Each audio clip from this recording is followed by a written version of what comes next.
भाषण मैं करने जा रहा हूँ। कुछ बातें आप लोगों के सामने विषय के अंतर्गत रखना चाहता हूँ। जो विषय है दोपहर 3 बजे से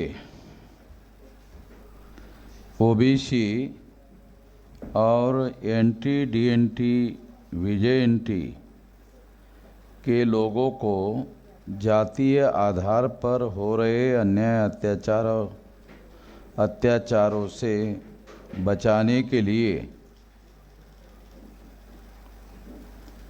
उनके लिए भी एट्रोसिटी प्रिवेंशन एक्ट लागू करना आज की एक आवश्यक ज़रूरत, एक गंभीर विश्लेषण।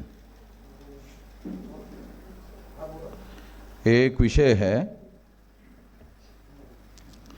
नई जानकारी से संबंधित मुद्दा है ये। दूसरा है ब्राह्मणिस्ट बॉम्ब एंड मुस्लिम हैंग, अर्थात ब्राह्मणों द्वारा बम फोड़ना और बेकसूर मुसलमानों को सूली पर चढ़ाना शासक जातियों का एक भयानक षड्यंत्र है, एक पर्दाफाश। इस पर मुशर्रफ साहब के द्वारा विस्तार से बात की गई है।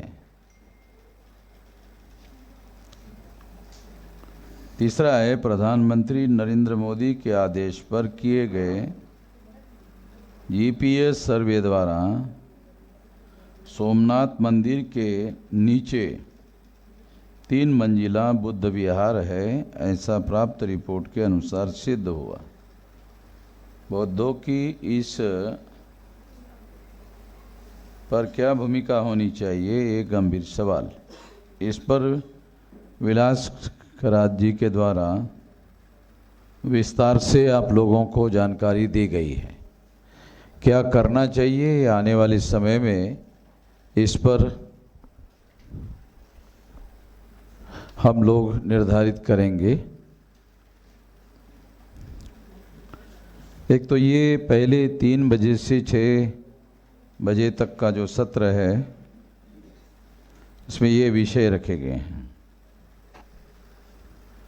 जो शाम का सत्र है उसमें है राष्ट्रीय किसान मोर्चा को देशव्यापी संगठन बनाए बगैर मूल निवासी बहुजन किसानों और खेती और मजदूरों की समस्या का समाधान संभव नहीं है, एक गंभीर चर्चा।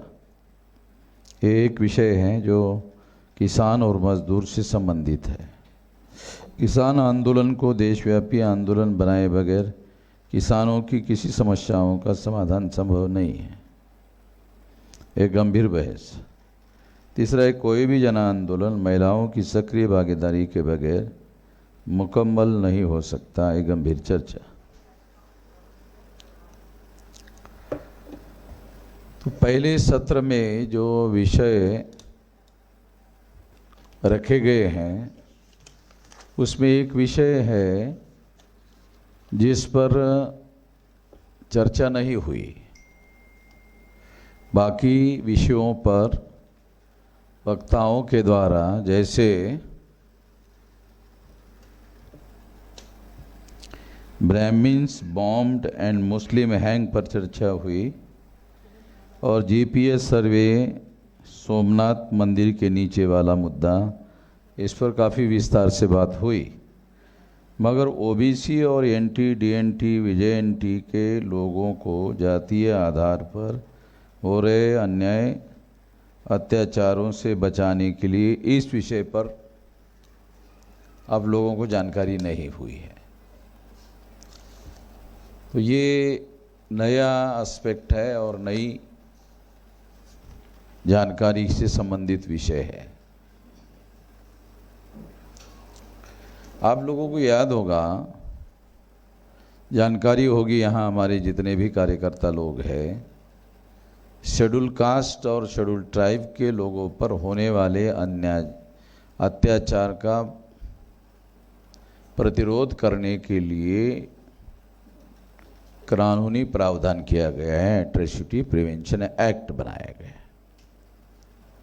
उनको कानूनी प्रोटेक्शन दिया गया है। संविधान में जो 17वां आर्टिकल है फंडामेंटल राइट के चैप्टर के अधीन, उसको अमल में लाने के लिए ये एक्ट बनाया गया है। इसके बावजूद भी अन्याय अत्याचार इनके ऊपर कम नहीं हो रहे हैं। वो संख्या अगर देखा जाए तो ज़्यादा ही होती है। ज़्यादा क्यों होती है? तो देश में जो शासन है, रूल है, वो रूल ऑफ लॉ न मानने वाले लोगों का है, संविधान को ना मानने वाले लोगों का है। देश में जो रूल है वो ब्राह्मण लोगों का रूल है,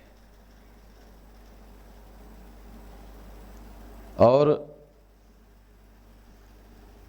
सेंटर में भी उनका ही रूल है और राज्यों में भी उनके ही पार्टी का रूल है। तो इसलिए कानून तो है, एट्रोसिटी प्रिवेंशन एक्ट का कानून है, मगर अत्याचार की संख्या लगातार बढ़ रही है, घट नहीं रही है। ये फर्क करना भी गलत होगा कि कांग्रेस के राज में कम होते थे और बीजेपी के राज में बढ़ गए हैं। ये सोचना सही नहीं है।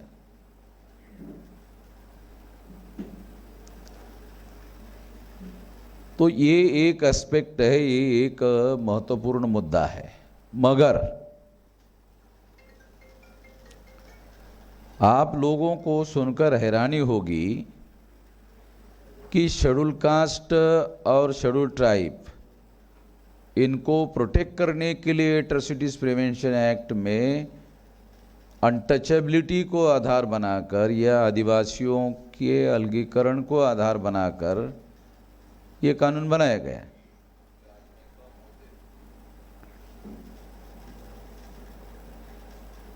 मगर आप लोगों ने ध्यान नहीं दिया होगा कि अनटचेबिलिटी अलग मामला है और कास्ट अलग मामला है। हमारे बहुत सारे लोगों को ये माइक्रो डिफरेंस समझ में नहीं आता।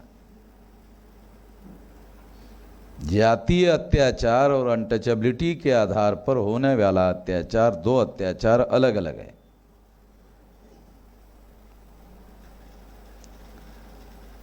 जो अनटचेबल लोग हैं, वो अनटचेबल लोग जातीय अत्याचार के भी शिकार है, इन एडिशन अनटचेबिलिटी के भी शिकार है।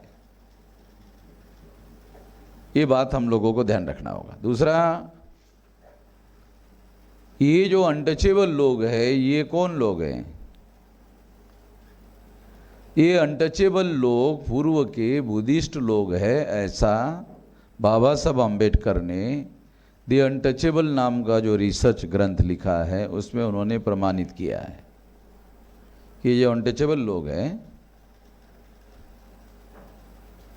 ये पूर्व के बुद्धिस्ट लोग हैं। बुद्धिस्ट होने की वजह से इनको अनटचेबल घोषित किया गया है ब्राह्मण धर्म के द्वारा।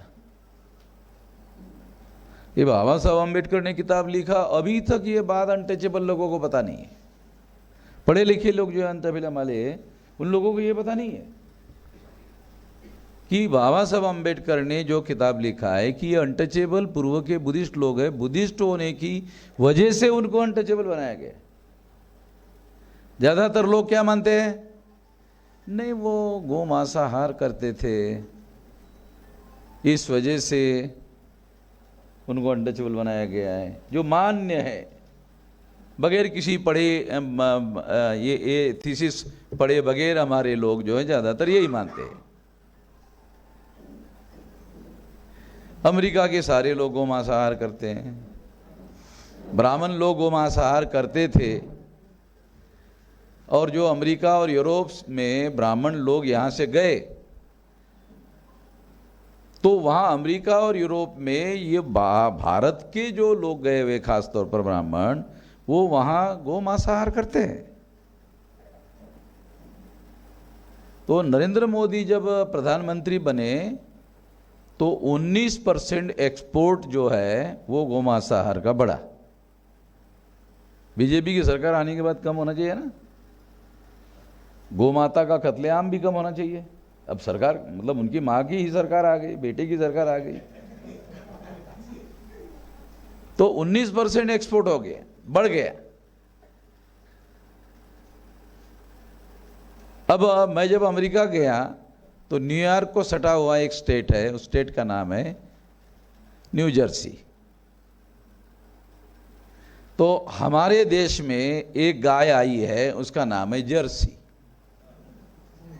मैं जब 5 साल वहां गया, न्यू जर्सी और जर्सी गाय, क्या साला इसका कोई संबंध है क्या, ढूंढने की कोशिश किया तो पता चला कि हाँ, ये गाय जो है क्रॉस ब्रीड करके ये जर्सी में पैदा की गई है, न्यू जर्सी में, इसलिए उस गाय का नाम जर्सी रखा गया है। ये जो गाय है ना ज्यादा दूध देने वाली, वो वहां जर्सी में उसका पैदाइश जो है वहां हुआ है। मगर ब्राह्मण, वो भी गाय है, वो मांस ब्राह्मण नहीं खाते, भारत वाली गौ माता चाहिए। तो वो इसीलिए उसका एक्सपोर्ट होता है।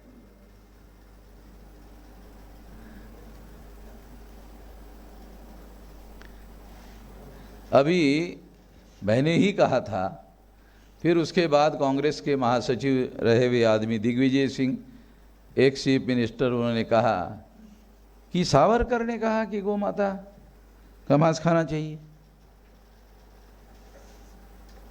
ऐसा दिग्विजय सिंह ने कहा है।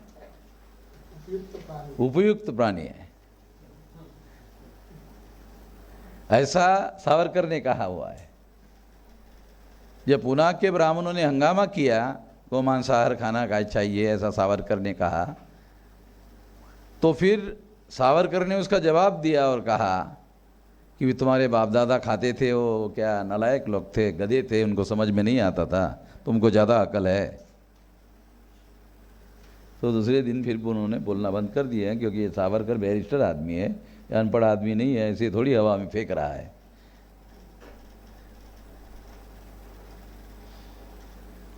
तो गो मांसाहार की वजह से अनटचेबल है, या मांसाहार लोग करते हैं इस वजह से अनटचेबल है, या मृत जानवरों का मांस खाते हैं इस वजह से ये अनटचेबल है, ये आम तौर पे अनटचेबल लोगों के, पढ़े लिखे लोग इस बात को मानते हैं, जो बाबा साहब अम्बेडकर नहीं मानते।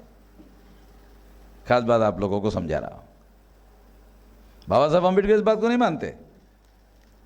और फिर उन्होंने बड़ा किताब लिखा, और किताब लिखकर प्रूव किया कि ये इनको दंड स्वरूप, क्योंकि ये बुद्धिस्ट लोग हैं और ये छोड़ने के लिए राजी नहीं थे काउंटर रिवॉल्यूशन में, इस वजह से इनको बहिष्कृत किया गया और इसकी वजह से ये लोग अनटचेबल बने। तो अनटचेबिलिटी की वजह से इनके ऊपर अत्याचार होता है, आदिवासियों के साथ अलगीकरण की वजह से अत्याचार होता है, मगर कास्ट की वजह से ओबीसी के लोगों पर अत्याचार होता है। 17 अगस्त 1932 को शेड्यूल कास्ट के लोगों को सेपरेट इलेक्टोरेट का अधिकार मिला, 17 अगस्त 1932 को, और 16 नवंबर 92 को सुप्रीम कोर्ट ने ऑर्डर देने के बाद रिजर्वेशन ओबीसी को मिला। 32 और 92, देखो गिनती करो, 60 साल। शेड्यूल कास्ट के लोगों को जो अधिकार मिला, उस अधिकार मिलने के 60 साल बाद ओबीसी को मिला। है ना अत्याचार, है कि नहीं अन्याय?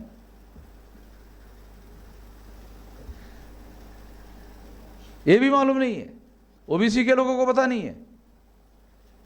अगर ये अन्याय है, इतने देर से मिला, संविधान लागू होने के लगभग 32 साल लग गए। संविधान लागू 1950 को संविधान लागू हुआ, 42 साल, संविधान लागू होने के 42 साल लग गए उसके बाद ओबीसी को अधिकार मिलने के लिए।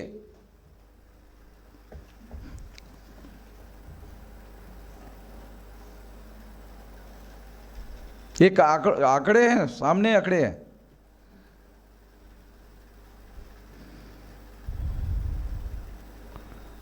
तो ये अन्याय क्यों हुआ? ओबीसी तो अनटचेबल नहीं है, वो अछूत नहीं है, वो अलगीकरण में भी नहीं है, क्योंकि ब्राह्मण उनके घर में आकर खाना खाता है।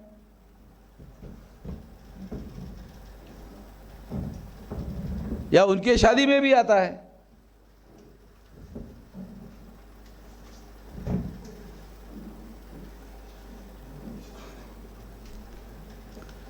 वैसे एक बात है कि ओबीसी के घर में, अभी मैंने एक बात कही कि उनके घर में आकर खाना खाता है ब्राह्मण, ये बात मैंने गलत कह दिया है, खाना नहीं खाता है।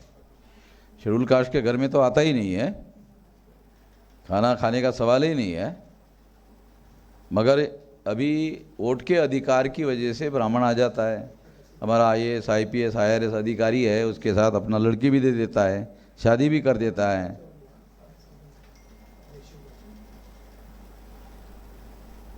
ये है हमारे सामने।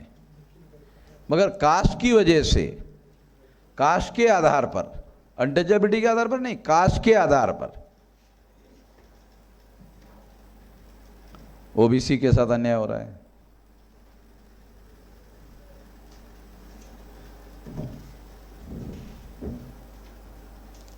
जाति के आधार पर ओबीसी के साथ अन्याय होता है। ओबीसी की जो मंडल की लिस्ट है, अगर उसका हम बारीकी से विश्लेषण करें तो ओबीसी की लिस्ट में देखो, ओबीसी की लिस्ट में सबसे निचले पायदान पर NT DNT विजय NT के लोग हैं। ये किसी मापदंड में जो सोशियोलॉजी जानते हैं, जो समाजशास्त्र जानते हैं, समाजशास्त्र जानने वाले लोग ये जानते हैं कि नोमेडिक ट्राइब के लोग, ट्राइब्स है, नोमेडिक ट्राइब है, ट्राइब और कास्ट में अंतर है। मगर 3743 जातियों के जाति के लिस्ट में नोमेडिक ट्राइब को डाल दिया। अगर डालना था तो उनको उनका अलग शेड्यूल बनाया जाना चाहिए था, नोमेडिक ट्राइब का। अंग्रेजों ने बनाया था। मगर इससे क्या होता?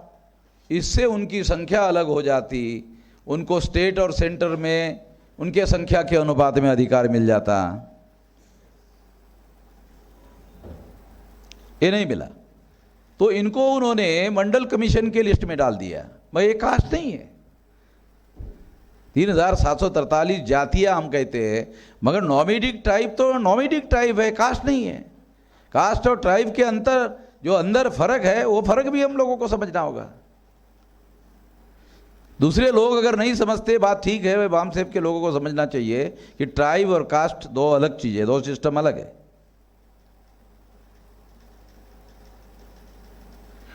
नोमेडिक ट्राइब के ऊपर MBC है, ओबीसी की लिस्ट में MBC है। अब इन लोगों की संख्या, जाति की संख्या बहुत ज्यादा है। इनकी जाति की, जातियों की संख्या ज्यादा है, एक जाति की संख्या ज्यादा नहीं है। जैसे कुणबी ओबीसी की जाति है, तो महाराष्ट्र में सबसे ज्यादा संख्या वाली जाति जो है वो कुणबी है। वो महाराष्ट्र के लगभग हर जिले में मिलती है। पश्चिमी महाराष्ट्र में तो कुणबी लोग ही मराठा है, प्रचार में वो मराठा है, उनके सारे रिकॉर्ड में वो कुणबी है। जो पुराने रिकॉर्ड अंग्रेजों के समय के सारे रिकॉर्ड, तो सबसे ज्यादा संख्या वाली जाति है। मगर MBC की जातियों की संख्या ज्यादा है, जातियों की संख्या ज्यादा है, अकेले जाति की संख्या कई 100 है, कई 200 है, किसी जिले में है, किसी जिले के किसी तहसील में ही है, पूरे जिले में भी नहीं है। तो उनका पॉलिटिकल सिग्निफिकेंस नहीं है कि वो इकट्ठा अगर हो भी गए तो ग्राम पंचायत की एक सीट भी चुनवा कर नहीं ला सकते। समझ रहे हैं महत्व क्या होता है, जो एडल्ट फ्रेंचाइज का महत्व क्या है। और इस वजह से इतनी बड़ी संख्या है, मगर राजनीति में उनको पिछलग्गू बनने के अलावा कोई दूसरा रास्ता है नहीं है। इस वजह से वो अनटचेबल भी नहीं है, क्योंकि उनके घर में ब्राह्मण आता है शादी लगाने के लिए, उनके घर का खाना वो खाते नहीं है। ब्राह्मण बोलते वो सीधा आटा दे दो, सीधा सीधा बोलते, क्या बोलते उसको, उसके घर का भी नहीं खाता है।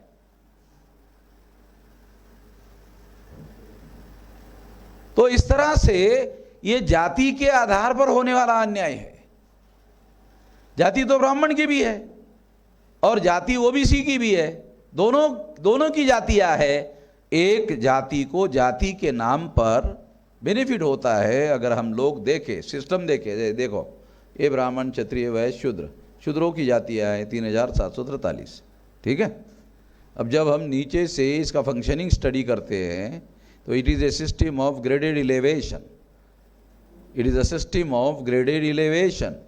ये मान और सम्मान में जैसे जैसे नीचे से ऊपर की तरफ हम जाति की तरफ जाते हैं तो उसका मान, सम्मान और अधिकारों में बढ़ोतरी होती जाती है नीचे से ऊपर तक। और ब्राह्मण के पास सम्मान, अधिकार सबसे ज़्यादा होता है। It is a system of graded elevation, ये सिस्टम है जाति का। दूसरा ऊपर से नीचे, it is a system of graded degradation, it is a system of graded degradation. जैसे जैसे नीचे आते हैं, नीचे के क्रम में जितना नीचे है उतना अपमान है, जितना नीचे है, ये भी जाति के आधार पर है। तो इसका मतलब है केवल ये जो शेड्यूल कास्ट और शेड्यूल ट्राइब के लोग हैं, ब्राह्मणिकल सोशल ऑर्डर में अनटचेबिलिटी और अलगीकरण के आधार पर इनके साथ एट्रोसिटी होती है। मगर ओबीसी के साथ में जो एट्रोसिटी होती है वो कास्ट की वजह से होती है। और जिनके साथ जाति के आधार पर भेदभाव होता है उनको प्रोटेक्ट करने के लिए आज तक आजाद भारत में कोई भी कानून नहीं है। यह है नया एस्पेक्ट इस सब्जेक्ट का, जो आज तक ओबीसी के लोगों को किसी ने भी नहीं बताया है कि ओबीसी के साथ जो अन्याय हुआ। शेड्यूल कास्ट को अधिकार मिला 17 अगस्त 1932 को, 16 नवंबर 92 को अधिकार मिला 60 साल के बाद, और संविधान लागू होने के 42 साल बाद। कोई वजह तो है ना, तो वजह जाति है, वजह जाति है। जाति की वजह से ओबीसी के साथ अन्याय हो रहा है। जिस जाति की वजह से ओबीसी पर अन्याय हो रहा है वो ओबीसी जाति से चिपका हुआ है। शेड्यूल कास्ट का आदमी, शेड्यूल ट्राइब का आदमी दूसरे नंबर पर जाति से अत्याचारित है, पहले अनटचेबिलिटी से है, वो उसके विरोध में बोलता है, वो उसके विरोध में बोलता है, सारे देश भर में बोलता है। ओबीसी का आदमी जाति के विरोध में कहीं पर भी बोलता हुआ दिखता है।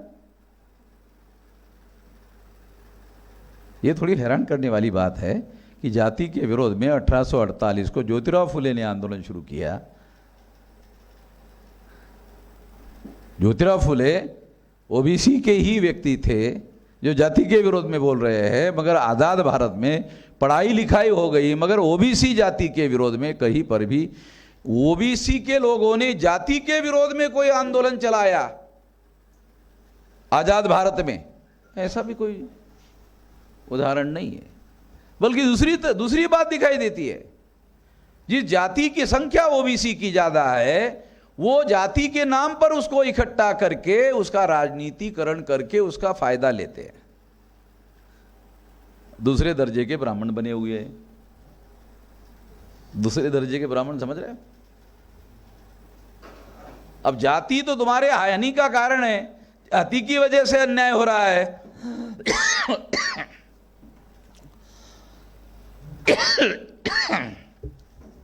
इसके विरोध में अगर तुम्हारे पास ताकत आ गई तो इस शक्ति का उपयोग करके उसके विरोध में आंदोलन खड़ा होना चाहिए था। ऐसा हो नहीं रहा है।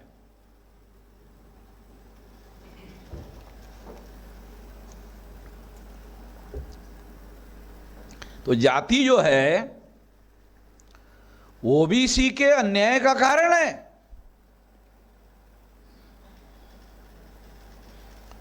अगर जाति अन्याय का कारण है, जैसे अनटचेबिलिटी अन्याय का कारण है, वैसे जाति भी अन्याय का कारण है। अगर जाति अन्याय का कारण है तो जाति से प्रोटेक्शन देने वाला कोई कानून ओबीसी के लिए होना चाहिए। मान लो एससी एसटी के लिए एट्रोसिटीज प्रिवेंशन एक्ट है, ब्राह्मण लोग बहुत सारे ओबीसी को इसके विरोध में खड़ा करते हैं, वो खड़े भी होते हैं, ऐसा भी देखा गया है। यदि मान लो जाति से होने वाले अन्याय अत्याचार से मुक्त होने के लिए अगर कोई एट्रोसिटीज प्रिवेंशन एक्ट बना जाति के विरोध में, तो फिर आगे अपने बराबरी में एससी एसटी के साथ में आगे फिर ब्राह्मण लोगों को इसके विरोध में ओबीसी को खड़ा करने का मौका नहीं मिले। इसे बनाया नहीं गया। राजनीति समझ रहे हो? राजनीति समझना बहुत जरूरी है। 3.5% ब्राह्मण देश पर राज कर रहे हैं तो बगैर सोचे समझे नहीं कर रहे, तो बहुत माइक्रो लेवल पर अंडरस्टैंडिंग डेवलप करके जाति का अभी भी ब्राह्मण इस्तेमाल कर रहे हैं। उत्तर प्रदेश की बात ले लो। उत्तर प्रदेश में 18 लोकसभा की सीटें हैं रिजर्व शेड्यूल कास्ट की, तो बीजेपी के लोगों ने 17 सीटें नॉन चमार जाति के लोगों को दी और उन नॉन चमार जाति के शेड्यूल कास्ट के लोगों को मेंबर पार्लियामेंट बनाया।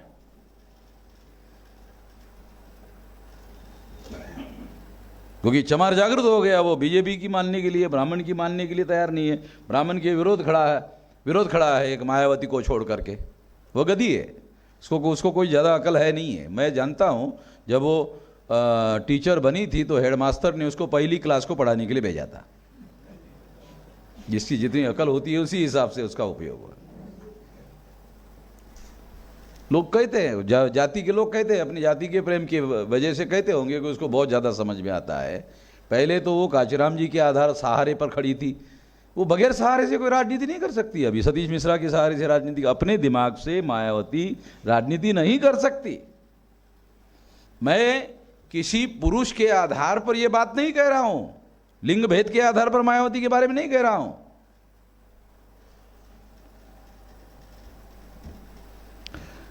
मगर यूपी में क्या हुआ वो आपको बता रहा हूं कि ब्राह्मण लोग किस तरह की राजनीति करते हैं। 18 रिजर्व सीटें हैं, 17 जगह पर, क्योंकि ये चमार ब्राह्मणों की सुनते नहीं है, तो 17 जगहों पर नॉन चमार जाति को बीजेपी ने टिकट दिया, उनको मेंबर पार्लियामेंट बनाया। उसमें बहुत सारी वाल्मीकि जाति के लोगों को भी मेंबर पार्लियामेंट बनाया। मगर उसके लड़की पर बलात्कार हुआ, वाल्मीकि जाति के लड़की पर बलात्कार हुआ, वहां का मेंबर पार्लियामेंट भी वाल्मीकि था। मरने के बाद उस लड़की की लाश तक उन्होंने नहीं दी उनको। मरी भी मनीषा वाल्मीकि की लाश तक नहीं दी, वहां का मेंबर पार्लियामेंट वाल्मीकि था बीजेपी का। ये आपको राजनीति समझा रहा हूं, थोड़ा सा समझने की जरूरत है। वहां चमार ब्राह्मणों की नहीं सुनते तो ब्राह्मणों ने क्या किया, ब्राह्मण राजनीति का कैसा इस्तेमाल करते हैं। ये जो राष्ट्रवाद की बात करते हैं ना बीजेपी आरएसएस वाले, ये देखो राष्ट्रवाद कैसा है, घटिया किस्म के राष्ट्रवादी लोग हैं ये। तो उन्होंने कहा किया कि चमार नहीं सुनते हैं ब्राह्मणों की, तो नॉन चमार शेड्यूल का जाति के लोगों को 17 लोकसभा की सीटें दी। एक पागल लड़की थी, वो मेरे बलरामपुर के या उसी के आसपास के मेरे ट्रेनिंग में आई, भगवा कपड़ा पहनकर एक लड़की। तो परिचय चल रहा था कार्यक्रम शुरू होने के पहले, तो अरे मैंने कहा तुम कैसे क्या आ गई, ब्राह्मणों के लिए ये ट्रेनिंग नहीं है। वो भगड़ा कपड़ा पहनकर थी। उठ जाओ जाओ, उधर नहीं, मैं तुम्हारी समाज की हूं।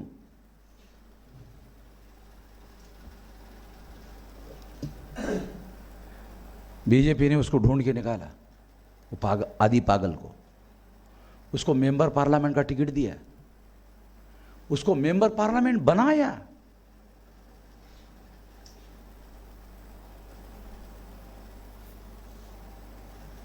उत्तर प्रदेश में। मैंने उसको मेरे ट्रेनिंग से निकाल देने के लिए कहा। तो वो भी नॉन चमार जाति की थी, उसका इस्तेमाल करने के लिए उन्होंने ऐसा किया। तो किस तरीके से राजनीति में जाति का इस्तेमाल हो रहा है, और ब्राह्मण लोग जो राष्ट्रवाद राष्ट्रवाद राष्ट्रवाद की बातें करते हैं, वो जाति का राजनीति में कैसा इस्तेमाल करते हैं कि जो उनकी बात सुनते हैं वो दुनिया का भ्रष्टाचार करो, हमें कोई एतराज नहीं है। ब्राह्मणों का क्या है, ब्राह्मणों का राष्ट्रवाद कैसे, तुमको भ्रष्टाचार करना, जो करना है करो, हमारा प्रधानमंत्री होना चाहिए, हमारा मुख्यमंत्री होना चाहिए, तुम डेप्टी प्राइम मिनिस्टर हो सकते हो, तुम डेप्टी सीएम हो सकते हो, तुमको जो भ्रष्टाचार करना है करो, हमारा मुख्यमंत्री पद मानो, हमारा वर्चस्व मानो, तुमको जो करना है करो।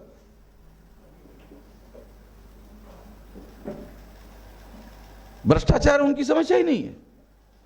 उल्टा हमारे समाज का SC ST OBC का आदमी भ्रष्टाचार करेगा, अंदर से कमजोर रहेगा, कमजोर रहेगा तो ज्यादा ऊंची बात। वामन मेश्राम फकीर आदमी है, उसको कोई बात करने के लिए कोई डर ही नहीं, क्योंकि उसके खिलाफ आप कौन सा केस करोगे कि तुम फकीर क्यों हो, तो उसका कैसे केस करोगे है? तो केस बनता नहीं है। मैं समझा रहा हूं आप लोगों को, उदाहरण के लिए कास्ट फैक्टर को समझा रहा हूं। राजनीति में कास्ट फैक्टर को किस तरह से उपयोग में लाया जाता है।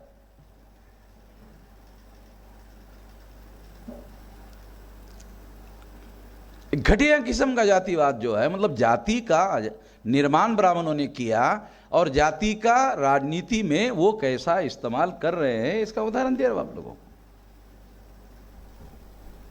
महाराष्ट्र में भी होता है,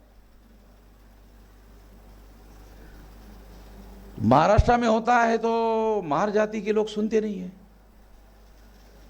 क्यों बेटा सुनते नहीं है? प्रशासन का, किसी का, मंत्री फंत्री बंतसूत का कुछ नहीं सुनते, ठीक है। तो बुलाकर दूसरे जाति के लोगों को MLA का टिकट देते हैं, MP का टिकट देते हैं, तो उससे उनके MLA और MP की संख्या भी ज़्यादा होती है, तो भी मातंग जाति के लोगों पर अत्याचार होता है वहां का MLA MP होने के बावजूद भी। नंदा भाई बराबर है, एविडेंस सब बोल रहा हूं।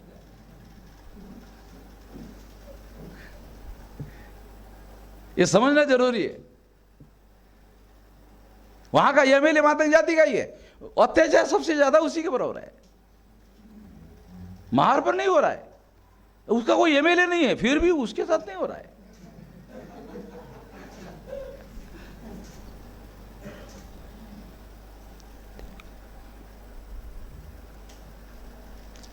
तो ये जो कास्ट है, ये कास्ट भी अत्याचार का बहुत बड़ा कारण है, मगर इसको आधार बनाकर OBC को प्रोटेक्ट करने वाला कोई कानून 75 साल के आज़ादी में नहीं बनाया गया है। OBC को इस कानून को बनाने की डिमांड करनी चाहिए,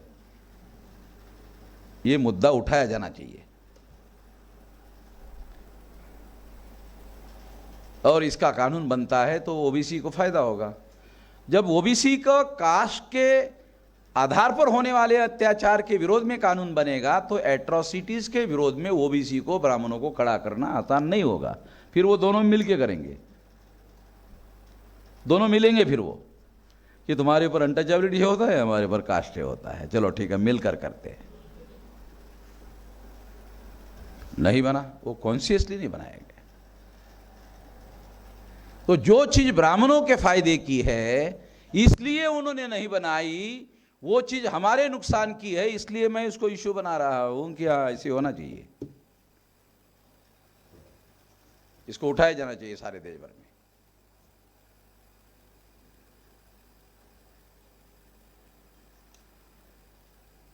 तो एक तो ये बात है, इसके लिए मैं ये बात आप लोगों को समझा रहा हूं, इसके लिए ये विषय यहां रखा गया है। इस विषय पर चर्चा नहीं हुई, बाकी विषयों पर चर्चा हुई। ये जो ब्राह्मणिस्ट बॉम्ब एंड मुस्लिम हैंग, इस विषय पर तो मैंने सारे देश भर में अभियान चलाया। ये देश भर में अभियान चलाने के बाद मुशर्रफ साहब ने लिखा, नहीं तो मुशर्रफ साहब भी सारे ब्राह्मण एक जैसा नहीं होते हैं, ऐसा मुझे बताते रहते थे। चलो खुशी की बात है, चलो हमारे अभियान से एक आदमी को तो बात समझ में आ गई। अभी वो लगभग सारे के सारे जो है वो बम फोड़ने वाले ब्राह्मण, उसमें एक भी ब्राह्मण पकड़ा नहीं जाता, ऐसा बोलते वो पुलिस के स्टेट लेवल के बड़े अधिकारी। और क्यों नहीं पकड़ा जाता है वो भी आप लोगों के सामने उन्होंने रखा, क्योंकि सारे अधिकारी उनके, आईबी उनका, एलआईबी उनकी, लोकल इंटेलिजेंस उनका, सीबीआई उनका, ये वो इंक्वायरी करने वाला एनआईए उनका, वो इंक्वायरी ही नहीं करते, मूल वहां तक जाते ही नहीं है, यही बताया उन्होंने।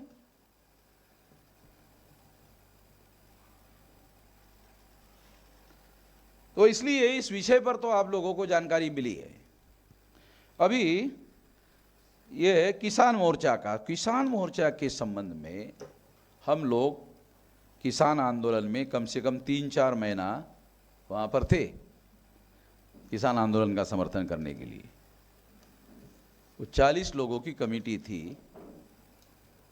हमारा संगठन राष्ट्रीय स्तर पर किसानों का है, मगर उस आदमी को 40 में 41वां आदमी लेने के लिए राजी नहीं हुए। वो आंदोलन में वो 40 लोग कहाँ के, पंजाब के, हरियाणा के और पश्चिमी उत्तर प्रदेश, 2.5 स्टेट के, 3 स्टेट के भी नहीं, 2.5 स्टेट के। और उन्होंने जब भी भारत बंद किया वो 2.5 स्टेट में उसका असर होता था और सारे देश भर में उसका कोई असर नहीं होता था। ये तो उत्तर प्रदेश में चुनाव हो रहा है, इस वजह से मजबूरी में नरेंद्र मोदी ने ये कानून वापस लिया। इसलिए बीच बीच में वो लोग बयान देते रहते हैं कि पहले चुनाव तो होने दो, दोबारा लाते हैं। अभी कल परसों फिर मिनिस्टर ने कहा दोबारा लाते हैं। अभी हमारी डिफिकल्टी है, तो उनको कानून लाने के लिए कितना समय लगेगा जानते हो? सिंपल एक राष्ट्रपति के साइन से अध्यादेश निकालना है, पार्लियामेंट में टेबल पर रखने की भी जरूरत नहीं है। क्यों वकील साहब, अध्यादेश निकाल सकते कि नहीं? कोई पार्लियामेंट की टेबल पर भी रखने की जरूरत नहीं। वैसे के वैसे कानून जो है एक अध्यादेश निकालकर दूसरे दिन से लागू कर सकते हैं। पार्लियामेंट में टेबल पर रखने की जरूरत नहीं है, डिस्कशन की जरूरत नहीं है, पार्लियामेंट में कानून पास करने की जरूरत नहीं है। 6 महीने तक केंद्र सरकार के पास पावर है, बगैर पार्लियामेंट में पास किए हुए कानून लागू कर सकते।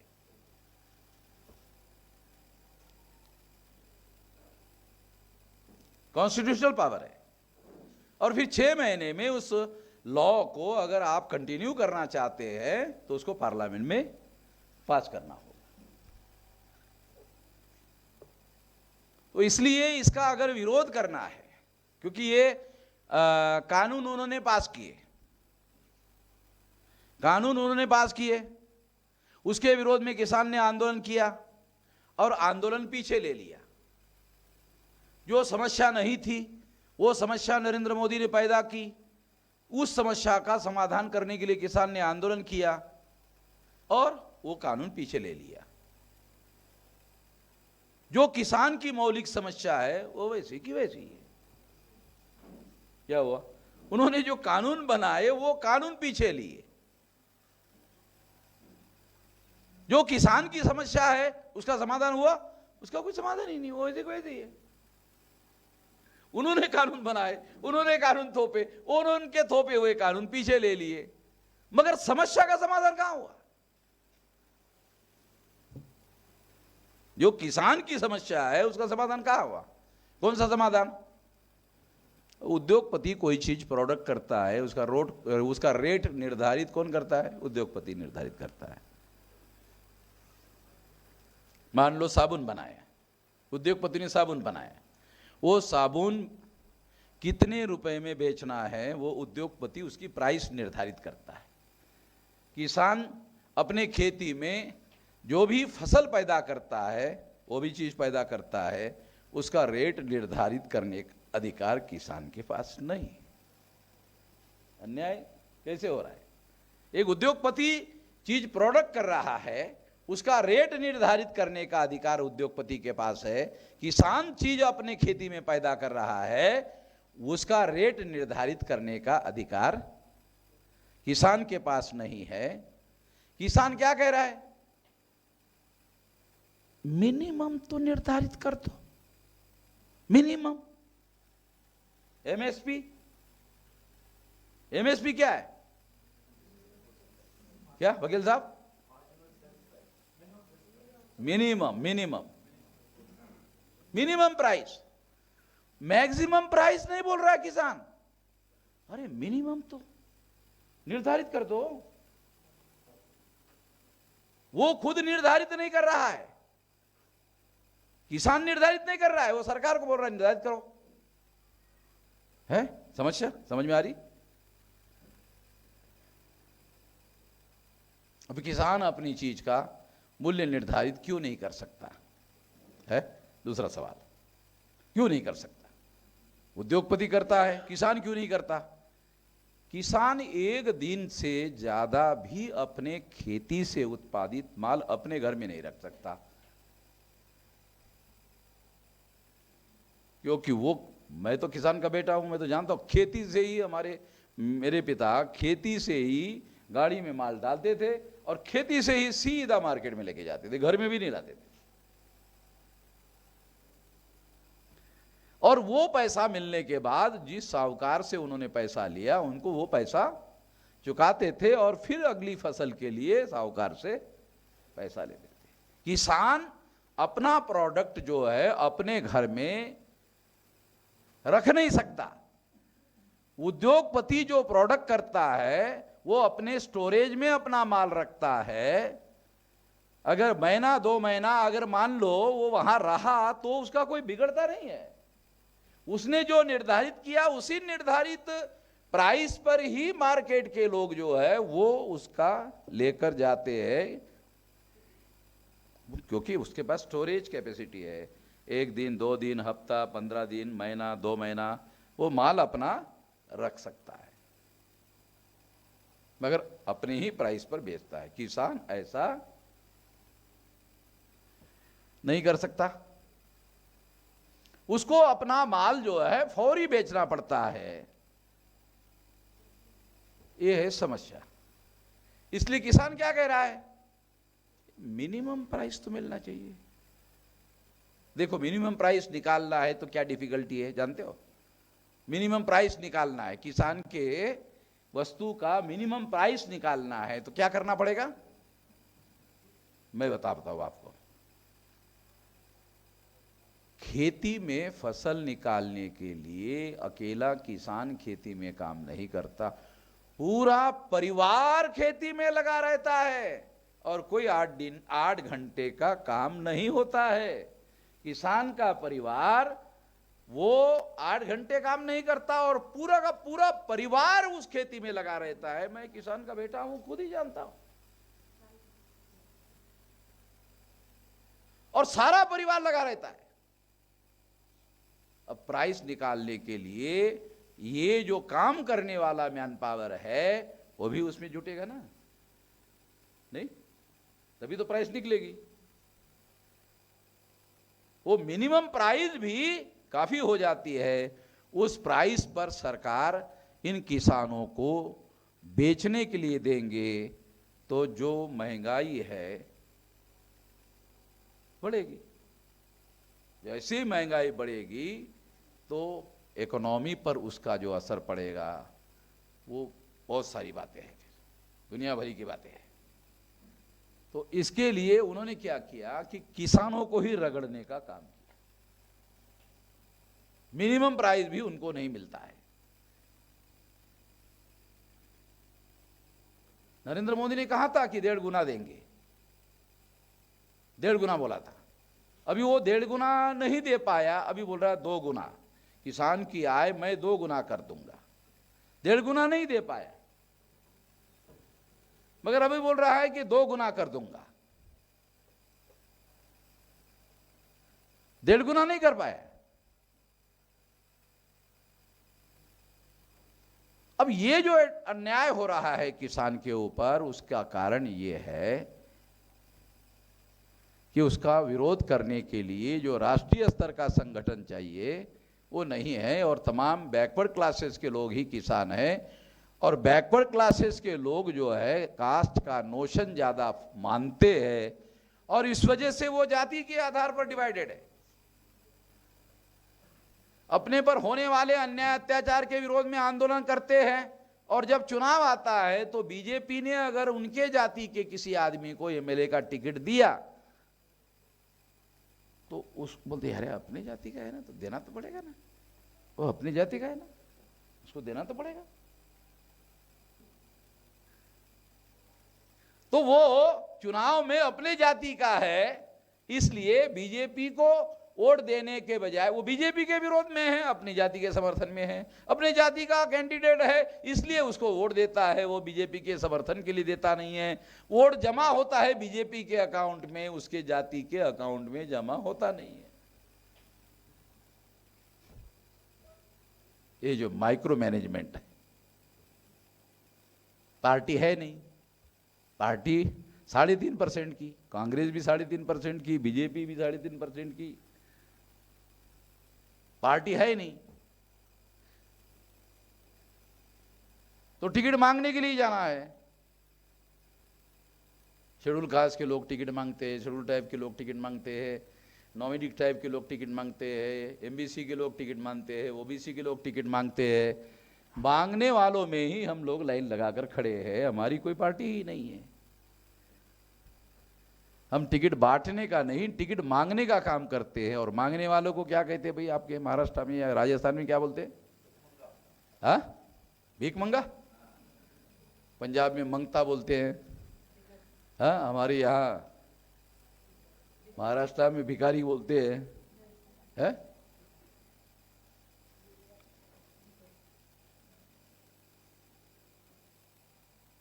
तो जो मांगने वाला आदमी टिकट मांगता है वो देने वालों को मालूम है। तो मांगने वाला टिकट मांगता है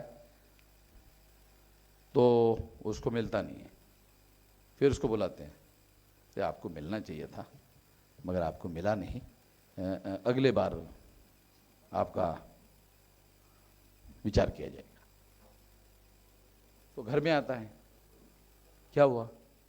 नहीं, पार्टी हाईकमांड ने अगले बार गारंटी से मुझे टिकट देने का वादा किया और कहा कि मन लगाकर कैंपेन चलाओ, प्रचार करो।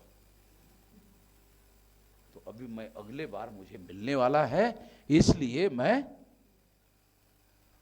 कुछ दिया, कुछ भी नहीं, आश्वासन दिया, आश्वासन से खुश है। मराठीमध्ये म्हण आहे ना, अर्ध्या हडकुंडात पिवळं होणे है, मराठीमध्ये म्हण आहे अर्ध्या हडकुंडात पिवळं होणे।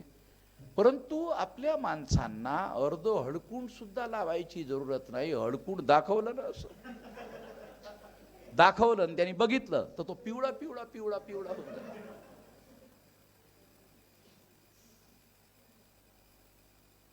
तो ये जो मनोविज्ञान है हम लोगों का, ये कमजोरी है हमारी।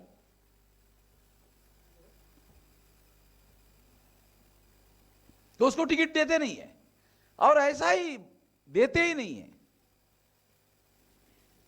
और हमारे लोग भी जो छोटे आश्वासन दे उसे संतुष्ट होते हैं। अगर कोई एक आदमी संतुष्ट नहीं हुआ, एक आदमी नहीं होता है, जब संतुष्ट नहीं होता, तो एसटी मध्ये 5 तिकीट, 5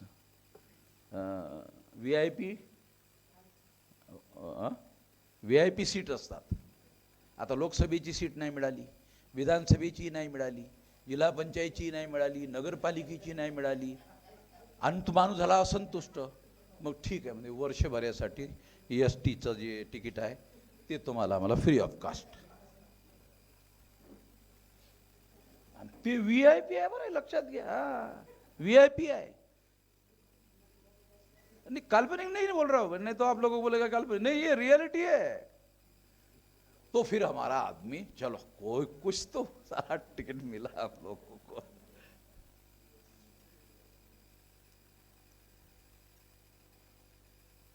तो हमारा अपना संगठन होना चाहिए और हमारी अपनी ताकत होनी चाहिए। तो संगठन खड़ा ना हो, इसके लिए भी हमारा जो दुश्मन है, हमारा संगठन नहीं बनना चाहिए, इसके लिए बहुत कोशिश करते हैं। हमारी खबर नहीं आनी चाहिए अखबार में, लोगों को मालूम नहीं होना चाहिए, संगठन का नाम भी मालूम नहीं होना चाहिए। वामन मेश्राम नाम का कोई आदमी जो है धरती पर पैदा हो गया है, वो किसी आंदोलन का नेतृत्व कर रहा है, वो भी मालूम नहीं होना चाहिए। बिल्कुल खबर नहीं देते।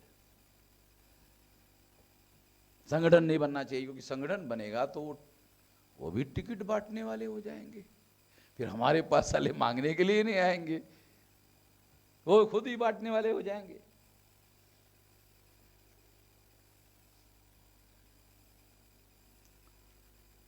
तो हमारा अपना संगठन राष्ट्रीय स्तर का संगठन होना चाहिए, किसान लोगों का भी राष्ट्रीय स्तर का संगठन होना चाहिए। और जब तक ऐसा नहीं होगा, मिनिमम प्राइस वाला मुद्दा अभी भी पेंडिंग है। ये 3 कानून पीछे लिए, मगर सरकार ने एमएसपी की डिमांड माना नहीं, मिनिमम की डिमांड नहीं माना। मगर किसान की आय हम दोगुनी कर देंगे। अरे मिनिमम नहीं मान रहे तुम, दोगुनी कैसे कर दोगे? दोगुनी कर देंगे। ये अखबार की फ्रंट पेज की खबर होती है, लोग पढ़ते रहते हैं और इसी से कुछ होते रहते हैं। तो राष्ट्रीय स्तर का किसानों का संगठन खड़ा होना जरूरी है। जब तक ऐसा नहीं होगा तब तक वो डिसाइडिंग नहीं हो सकते। जबकि आपको याद होगा कि जब आज़ादी मिली और कांग्रेस पार्टी ने चुनाव लड़ा तो चुनाव निशान किसानों वाला ही था, बैल जोड़ी था, बैल जोड़ी। फिर वो विवाद में फंस गया, गाय वासरू, फिर वो किसान से ही रिलेटेड है।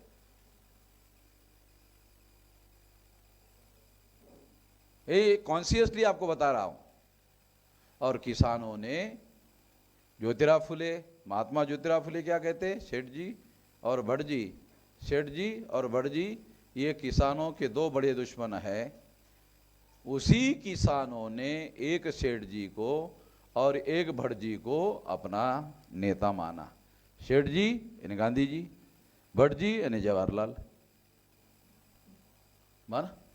ज्योतिराव फुले कह रहे कि ये तुम्हारे दुश्मन है। उसी में से 2 को, एक सेठ जी गांधी जी, एक भटजी जवाहरलाल, दोनों को अपना बड़ा नेता माना, उसको प्रधानमंत्री बनाया, उसको महात्मा बनाया। और जिन्होंने महात्मा बनाया, उस महात्मा ने उसके पिछवाड़े पर लात मारने का काम किया। संविधान सभा में एक टिकट भी नहीं दिया किसान को। किसान गांधी जी को मालूम था कि ये लोग जो है वो मेरे पास टिकट मांगने के लिए आएंगे। तो 37 में प्रोविंशियल गवर्नमेंट का चुनाव हुआ, 35 में सेकंड इंडिया एक्ट पास हुआ, 37 में प्रोविंशियल गवर्नमेंट का चुनाव हुआ। गांधी जी को पहले मालूम था 37 में चुनाव होने वाला है। 36 में गांधी जी ने कांग्रेस पार्टी के प्राइमरी मेंबरशिप का इस्तीफा दे दिया। ये आज से मैं कांग्रेस पार्टी का सदस्य नहीं हूं। तो कांग्रेस के सारे बड़े नेता गांधी जी के पास गए, अरे आप प्राइमरी मेंबर नहीं रहेंगे तो कांग्रेस कैसे चलेगी? कहा कि अगर आपको आंदोलन करना होगा तो कांग्रेस वर्किंग कमेटी में रेजोल्यूशन पास कर दो कि गांधी जी को आंदोलन करने के लिए सर्वाधिकार दिया जाता है। एक लाइन का रेजोल्यूशन पास कर लेना, आंदोलन करने के लिए फिर मैं नेतृत्व स्वीकार कर लूंगा। हो गया, आपकी समस्या का समाधान हो गया। हाँ, हो गया। फिर 37 के चुनाव में इस्तीफा देने के बाद लोग टिकट मांगने के लिए, गांधी जी हमको विधानसभा में, लोकसभा में, संविधान सभा में टिकट मांगने के लिए गए। कहा मैं तो प्राइमरी का मेंबर भी नहीं हूं कांग्रेस का, मैं कांग्रेस का प्राइमरी मेंबर भी नहीं हूं, मैं आपको टिकट कैसे दे सकता हूं? रिकमेंडेशन कर, नहीं मैं मेंबर ही नहीं हूं तो रिकमेंडेशन कैसे कर सकता हूं?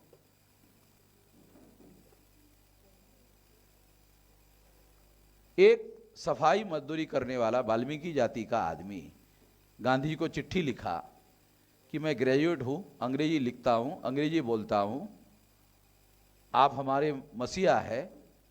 गांधी जी लिखा, आप हमको संविधान सभा में टिकट दे दो।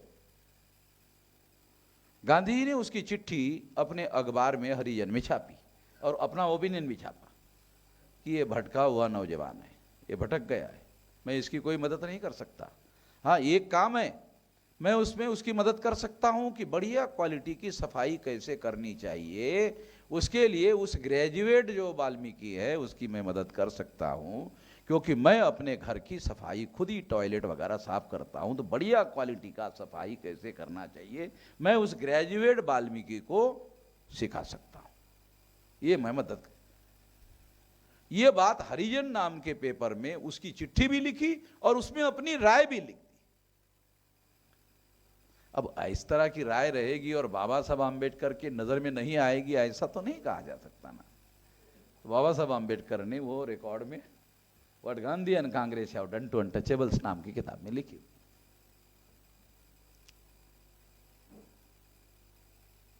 ये हमारे लोगों को पता ही नहीं है। तो 36 में गांधी जी ने कांग्रेस पार्टी का इस्तीफा दिया, मगर कांग्रेस पार्टी का कोई भी काम गांधी जी के बगैर चलता नहीं था। गांधी जी ने ही सरदार पटेल को प्रधानमंत्री बनने नहीं दिया।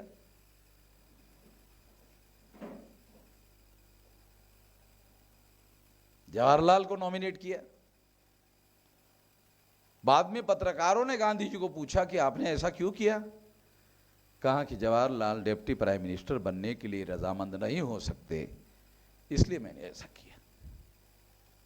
यानी Sardar Patel deputy prime minister बनने के लिए राजी हो सकते, जवाहरलाल राजी नहीं हो सकते। समझ में आए? जवाहरलाल से उम्र में ज्यादा है सरदार पटेल, अनुभव में, त्याग बलिदान में। पत्नी का देहांत हो गया, दूसरी शादी नहीं की। उसके लड़की ने, मनीबेन ने भी अपने बाप की सेवा करने के लिए उसने भी अपनी सारी जिंदगी स्वाहा कर दी। सरदार पटेल की बेटी ने, मनीबेन ने, उसने भी शादी नहीं की, पूरी जिंदगी लगा दी। यानी त्याग बलिदान, योग्यता, पढ़ाई लिखाई। वो भी बैरिस्टर थे, जवाहरलाल बैरिस्टर थे, सरदार पटेल भी बैरिस्टर थे, कम नहीं थे। उम्र में भी, अनुभव में भी ज्यादा थे। और जवाहरलाल नेहरू से और एक क्वालिटी में वो बहुत ज्यादा आगे थे, वो बहुत बेहतरीन संगठन करता थे। गांधी जी ने लिख कर रखा, यदि सरदार पटेल मुझे नहीं मिले होते तो शायद मैं आज़ादी हासिल करने में कामयाब नहीं होता।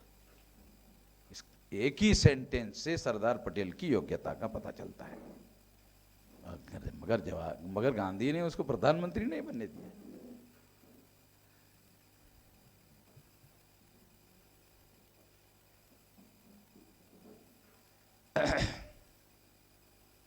तो संगठन जो है, हमारा अपना संगठन होना चाहिए। मैं पिछले 45 साल से संगठन बनाने के लिए, मैं ज्यादातर समय जिंदगी का संगठन बनाने के लिए लगाया, और इतना बड़ा संगठन, विशाल संगठन खड़ा हो गया।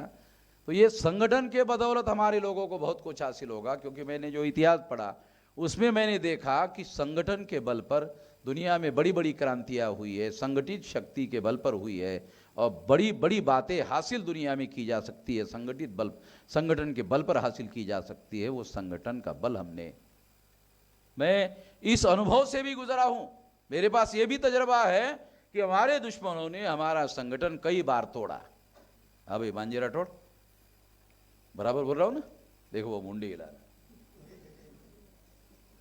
हमारे दुश्मनों ने तोड़ा, सबूत है हमारे साथ सारे, क्योंकि दुश्मनों को मालूम है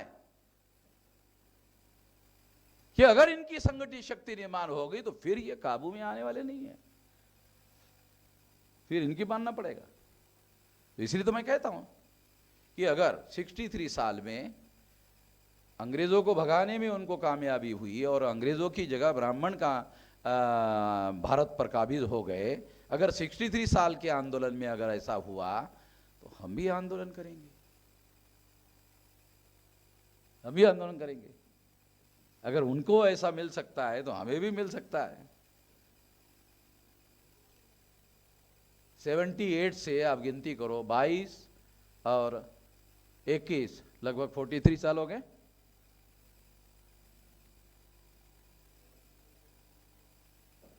तो इतना साल और इसमें 20 साल मिलाओ, 63 साल हो जाएंगे। 20 साल मिला। मैं अभी 20 साल की वादा कर रहा हूँ आप लोगों को कि 20 साल में इन ब्राह्मणवाद का राम नाम सत्य करेंगे। तो ये इस लेवल पर हमारा संगठन पहुंचा है। ये संगठन शक्ति के ऊपर ही किसानों का राष्ट्रीय स्तर का संगठन होना चाहिए, ये मुद्दा है। यानी कोई भी किसानों का हो या किसी का भी संगठन हो, संगठित शक्ति होगी तो संगठित शक्ति के बल पर आप लोग हासिल कर सकते हैं।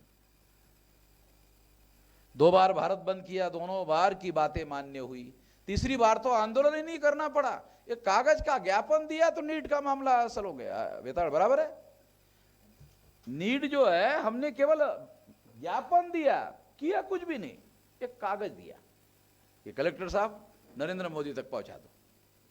कलेक्टर ने पहुंचा दिया, बस हो गया, मंजूर हो गया।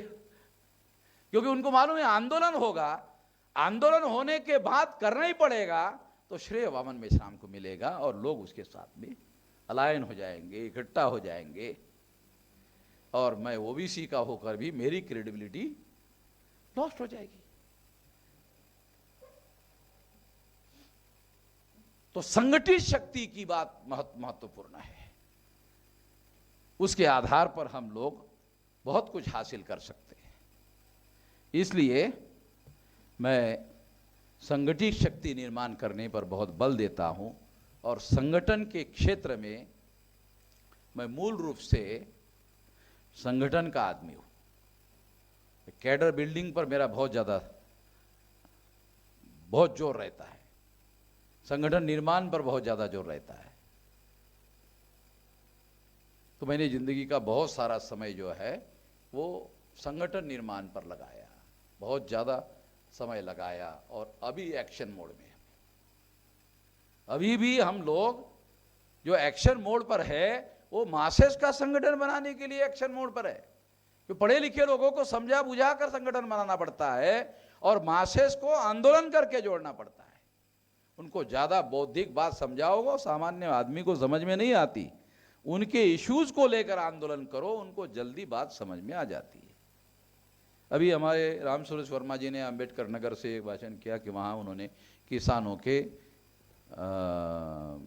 मुद्दों पर कि किसानों को वो चाहिए था, खेती में डालने के लिए कोई चीज़ होती है खास प्रकार का खाद वगैरह जो है वो मिल नहीं रहा था, सरकार उपलब्ध नहीं कर रही, किसान उसको खरीदने के लिए तैयार है मगर वो मिल नहीं रहा है। उसके लिए आंदोलन किया तो सारा का सारा जो ठप कर दिया और उसकी बात को मानना पड़ा।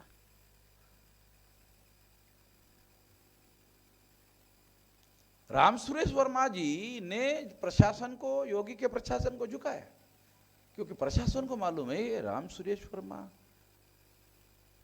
वर्मा नहीं है, उसके बैकिंग वामन मेश्राम। ये एक अंबेडकर नगर में हो रहा है, ये यूपी में फैल सकता है, तो जो अनुकूल वातावरण चुनाव के लिए हमने बनाया वो भी हवा में उड़ जाएगा। ये संगठित शक्ति के बल पर ये किया जा सकता है, ऐसा करना चाहिए और इसके लिए हम लोगों को ज़्यादा से ज़्यादा जोर लगाना चाहिए। ये भारत मुक्ति मोर्चा का जो संगठन है, ये संगठन ये it is an organisation for agitation, ये आंदोलन करने के लिए बनाया गया संगठन है। बामसेब कर्मचारियों का संगठन है। कर्मचारियों का संगठन आंदोलन करने के लिए कई किस्म की रुकावटें हैं, सिविल सर्विस कंडक्ट रूल्स है, तो आंदोलन करने के लिए भारत मुक्ति मोर्चा बनाया है। उसका रोल आंदोलन करने वाला है। जैसे मिलिट्री में एक रोल होता है एम्यूनिशन फैक्ट्री का, बारूद पैदा हो रही है, गोलियां पैदा हो रही है, और एक है इन्फेंट्री जो मैदान में लड़ रही है। तो भारत मुक्ति मोर्चा इन्फेंट्री है जो मैदान में लड़ेगी, और बामसेब जो है ये सप्लाई यूनिट है, एम्यूनिशन फैक्ट्री है। अभी एम्यूनिशन बहुत सारा जमा हो रहा था टेबल पर। हाँ, तो ये पूरे सिस्टम के साथ सारा का सारा मामला चल रहा है, पूरे समझदारी के साथ, पूरे विचार के साथ चल रहा है, और उसको समझकर, उसी तरीके से समझकर कार्यकर्ताओं को काम करना चाहिए। अगर करेंगे तो मैं यकीन के साथ कहता हूं कि आने वाले समय में हम लोग सफल हो जाएंगे। अभी ज़्यादा लंबा समय है नहीं, 10 साल में बहुत कुछ होने वाला है। मैं तो आंख लगा कर देख रहा हूं। तो आप लोगों को भी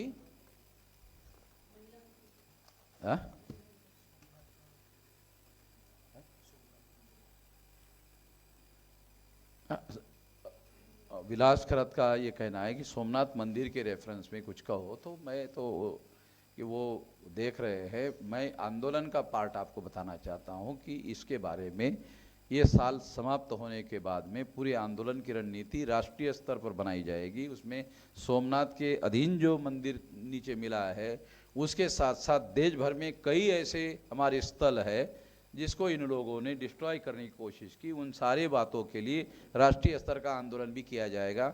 मगर अभी ये साल अभी समाप्त नहीं हुआ, अगले साल में ये सारा का सारा मामला ऑर्गेनाइज्ड वे में घोषित किया जाएगा। और रहा महिलाओं का, तो महिलाओं के ऊपर महिलाओं ने बहुत सारी बातें बताई हुई है। आप लोगों को जानकारी ही है कि हम लोगों ने महिलाओं का जो संगठन है वो बनाया है और सारे देश भर में महिलाओं का संगठन चल रहा है और महिलाओं का नेतृत्व भी खड़ा हो गया है और हर जगह महिलाओं का यूनिट खड़ा हो गया है। पहले ये दिक्कत आती थी मुझे और वो पुरुषों के तरफ से ही रुकावट पैदा होती थी। पुरुष ही रुकावट पैदा करते थे महिलाओं का संगठन बनाने के लिए।